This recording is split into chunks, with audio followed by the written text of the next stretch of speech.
I'm Katie Couric. Guilty. Scooter Libby is convicted in the CIA leak case, the highest-ranking White House official found guilty of a felony since the Iran-Contra scandal. In Iraq, the horror continues. Suicide bombings kill more than 100 Shiite pilgrims in a procession and 9 more American soldiers. What state is paying homeowners thousands of dollars to help fight global warming? The first in our series, Global Warming Cool Solutions. And she's sleepless in New Jersey. Why so many American women these days are sleep deprived. This is the CBS Evening News with Katie Couric. Hello, everyone. After 10 days of deliberations, a federal jury in Washington convicted Vice President Cheney's former chief of staff, Louis Scooter Libby, of 4 criminal charges in the CIA leak case. Libby is the highest-ranking White House official convicted of a felony in 2 decades. On 1 count of obstructing justice, guilty. On 1 count of lying to the FBI about a conversation with NBC's Tim Russert, guilty. On 2 counts of perjury for lying to a grand jury about conversations with Russert and other reporters, guilty. Gloria Borger begins our coverage of the verdict and the fallout. It was a verdict that shook the White House, and ground zero was Dick Cheney's office. The results are actually sad. It's sad that we had a situation where a high-level official, a person who worked in the office of vice president, obstructed justice and lied under oath.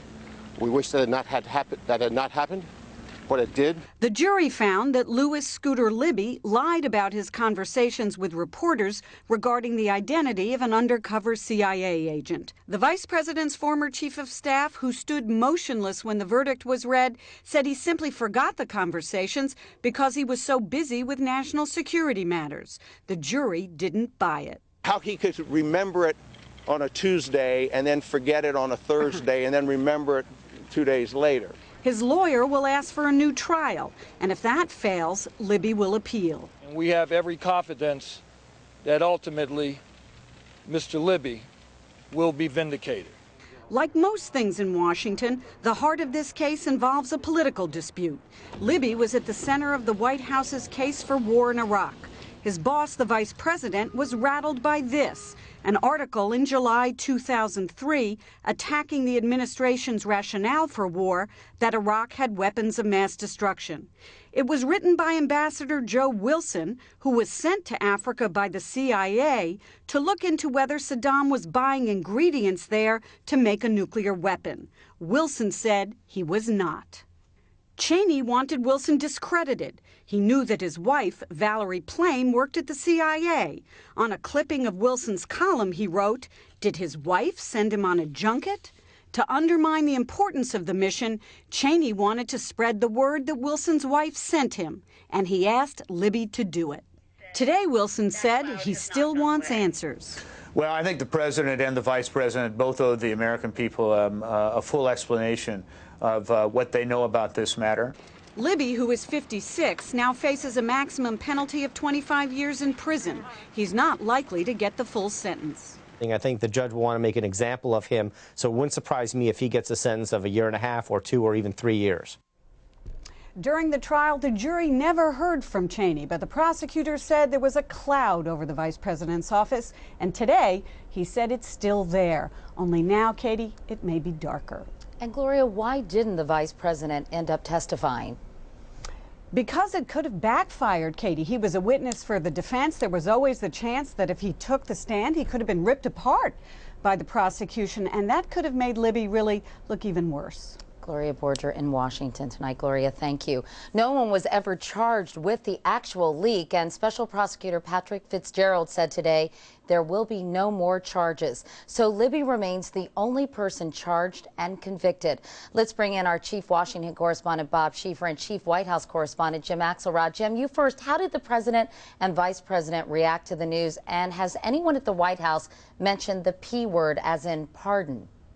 Yeah, the president's spokeswoman wouldn't rule out a pardon.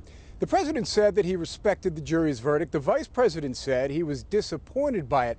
Both men said because of the ongoing appeal, they'd have no further comment about it, Katie.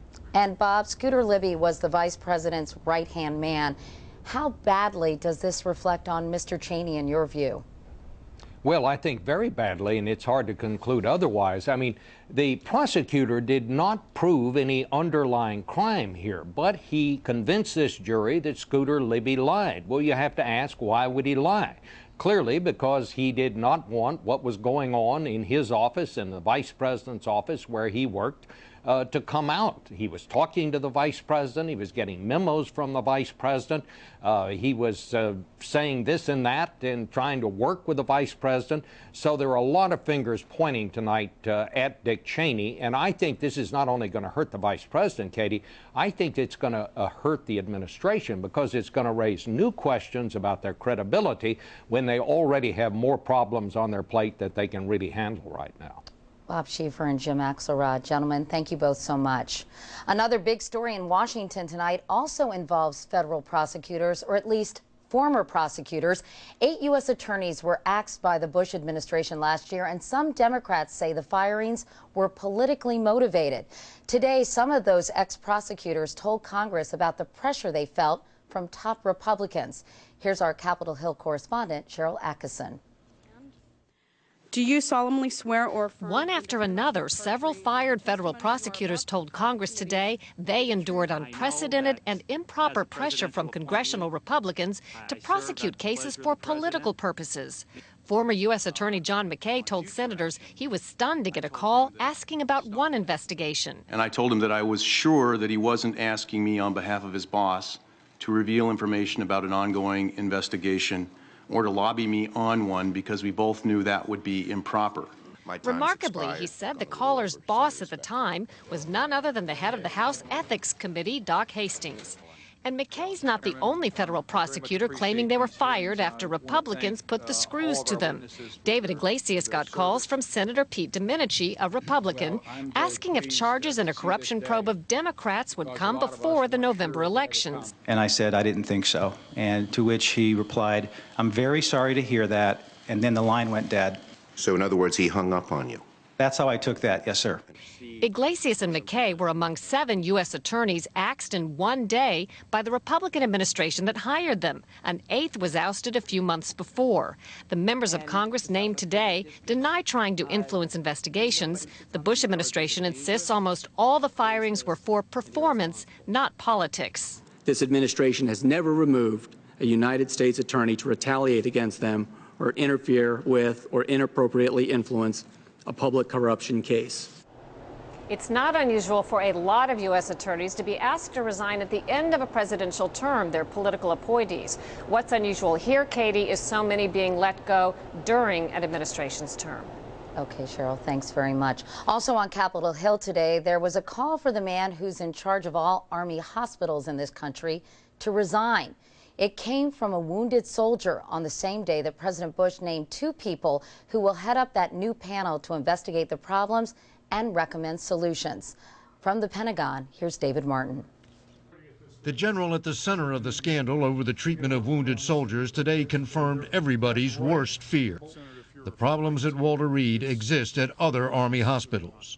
Army Surgeon General Kevin Kiley once commanded Walter Reed and is now responsible for all Army hospitals. What's going on at Walter Reed in terms of the frustration of the staffs and the patients is probably mirrored to some extent in most of our other facilities, as I hear commanders talk to us about these issues. And I must respectfully say, General Kiley, I think that belongs at your doorstep. Thank you. Senator McCaskill read an email from a soldier at Walter Reed who had lost both his legs, accusing Kiley of knowing about the problems and doing nothing to fix them. We, as injured veterans, and those family members who depend on military medical facilities deserve nothing less than the resignation of General Kiley. President Bush, the man who sent the soldiers into harm's way, vowed again today to overhaul a system overwhelmed by the complexity of today's battlefield injuries, particularly traumatic brain injury and post-traumatic stress disorder. It's unacceptable to me, it's unacceptable to you, it's unacceptable to our country, and it's not going to continue. The president picked perhaps this country's most famous wounded veteran, former Senator Bob Dole, to investigate treatment at both military and Veterans Administration hospitals. This is not limited just to Walter Reed. This is going to be nationwide. Commission is going to have both DOD facilities and VA facilities across the country. That's a massive undertaking. For the Army alone, some 31,000 soldiers have been evacuated from the battlefield since the War on Terror began. Katie?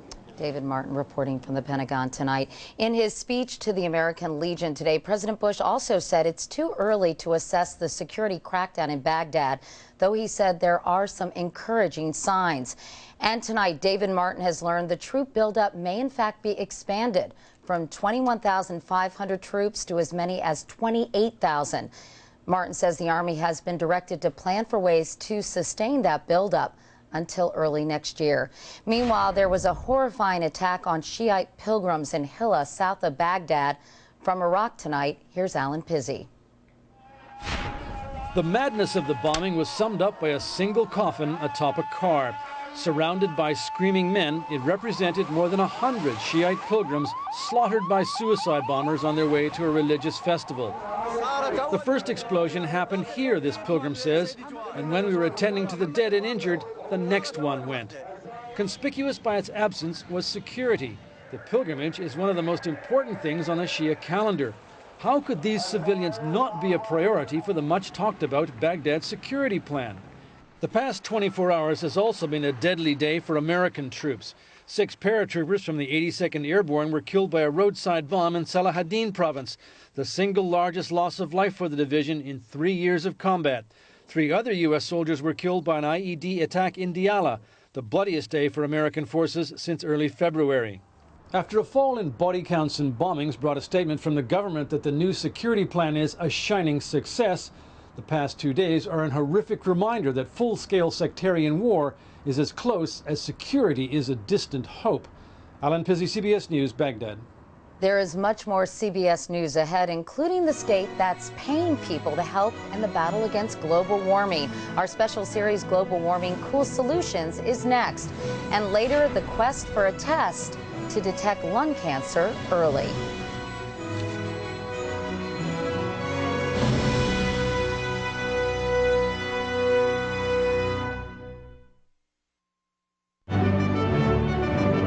CBS News in focus tonight, global warming. It is the hot topic lately.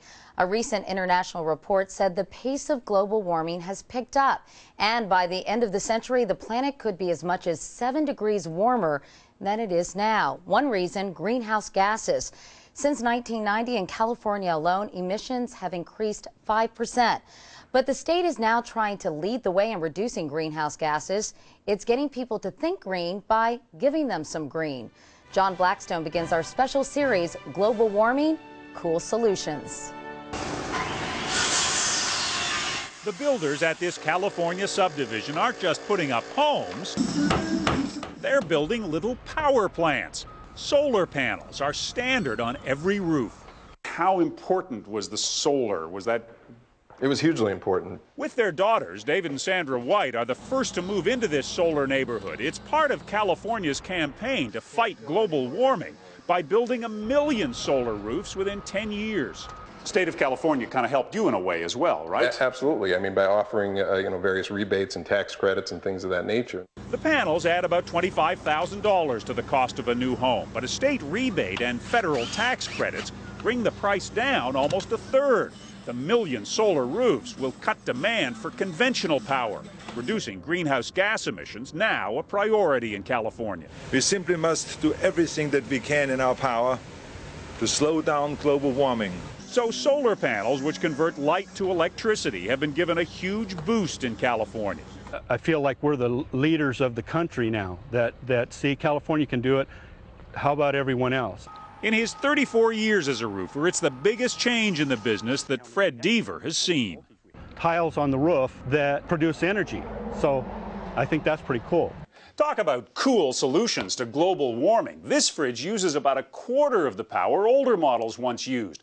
By pushing energy conservation, California uses less electricity per person than any other state. Well, here's an enemy. And for 30 years, the guy behind California's conservation push has been Art Rosenfeld. We call them vampires because they have 2 teeth and they sit in the wall and they suck electricity. At age 80, he's pushing fluorescent light bulbs, which use at least 2/3 less energy. These are not expensive anymore. Not expensive anymore. Invest $2, save 50. That's not bad, huh? coming over here in this nice bay window. His long campaign to make everything from windows to furnaces energy efficient. Here's a new 94% efficient furnace. Has given the state tough standards now required in every single new home in California. So the obvious question is, by going green, do the whites suffer? No. They have 2 fridges, 3 electric ovens, and 4 TVs. So you could be energy hogs. We could be. We definitely are. Yes. But their appliances' efficiency and the free power they now get from the sun has cut the whites' electric bill by 50%. We had no idea that it would be that low. And for me, that makes a difference in my budget. So it is more spending money. They also get something priceless. By living under one of California's million solar roofs, they're helping the Earth while helping themselves. John Blackstone, CBS News, Danville, California. And tomorrow we'll show you more cutting-edge approaches to fighting global warming. It's big business these days. Meanwhile, coming up next, a year ago today, actress and activist Dana Reeve died of lung cancer. Could an early screening test have saved her?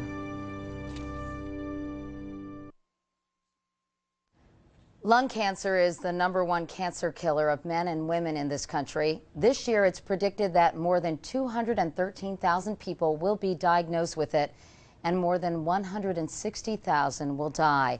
That's more than breast, colon, and prostate cancers combined. Screening to detect those cancers early saves countless lives. But can early detection of lung cancer by CAT scans reduce deaths from that disease? Here's our medical correspondent, Dr. John LaPook. Okay, we're going to get ready with the first scan. Take a nice deep breath in. Sophisticated CAT scans can spot tumors as small as a kernel of rice. But a study today says while CAT scans may increase the rate of diagnosis and treatment of lung cancer, they don't decrease the risk of dying from the disease. Even though screening can find small growths in the lung that look like lung cancer and they can easily be removed by surgery, that we didn't seem to be saving any lives from lung cancer. Dr. Peter Bach and his team studied over 3,000 current and former smokers over 5 years and reported their results today in the Journal of the American Medical Association. Patients screened with CAT scans were 3 times more likely to be diagnosed with lung cancer and 10 times more likely to undergo lung cancer surgery. But Bach found no difference in the number of deaths. In fact, he sees added risks. We see harm, extra cases being found, false positives, biopsies, radiation, extra surgeries. We don't see benefits. That's not what Dr. Claudia Henschke concluded last October in a report published in the New England Journal of Medicine. Her study of over 30,000 people found that CAT scans increased survival rates. We reported that 20% of the people die and 80% are alive after 10 years. She believes this $300 test should be more widely available. So how can 2 well-respected doctors reach such opposite conclusions? They design their studies differently and have their own methods for interpreting the results. The National Cancer Institute says the jury is still out on who's right. It's hoping an ongoing study of 50,000 patients will start offering more decisive results by 2009. Until then, the best prevention against lung cancer? Not smoking. Dr. John LaPook, CBS News, New York. And coming up next, what's keeping the women of America from getting a good night's sleep? A lot of women are having trouble sleeping these days, but it has nothing to do with broken hearts. So what's keeping them awake? Here's Kelly Wallace. No surprise, the Sex and the City girls never slept. Or that working mom Miranda barely had a chance to snooze. Actually, it was a good night. I got a whole hour. But you'd think when the kids are all grown up, women like Pat Wands Good night, sweetheart. would sleep soundly. Not the case. It's about 3:30. I don't want to disturb my husband anymore. Pat's insomnia began during menopause. Talk radio's Joy Brown I was talking last hour about sleep deprivation. became her overnight best friend. I even used a lot of her tips in dealing with my kids when they were going through college and, that kind of thing. So there's some benefits Absolutely. to being not being able to sleep in the middle of the night. 50% of postmenopausal women, more than any other women's age group, report some kind of sleep disorder, according to the National Sleep Foundation poll. Researchers blame hormone swings and the added stress and depression of menopause. Women with disturbed sleep during menopause should not simply think it's something that is just going to go away, because there may be an underlying sleep disorder.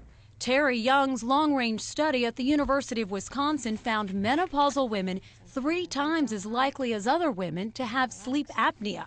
What's helped Pat is hormone replacement therapy. It's not perfect, but it works for me. And there's always her special remedy. CBS News. I am the most informed person at 7 a.m. when I'm finally going out the door. Looking on the bright side of so many sleepless nights. Kelly Wallace, CBS News, Chatham, New Jersey. And that's the CBS Evening News. I'm Katie Couric. Thanks for watching. Good night and sleep well.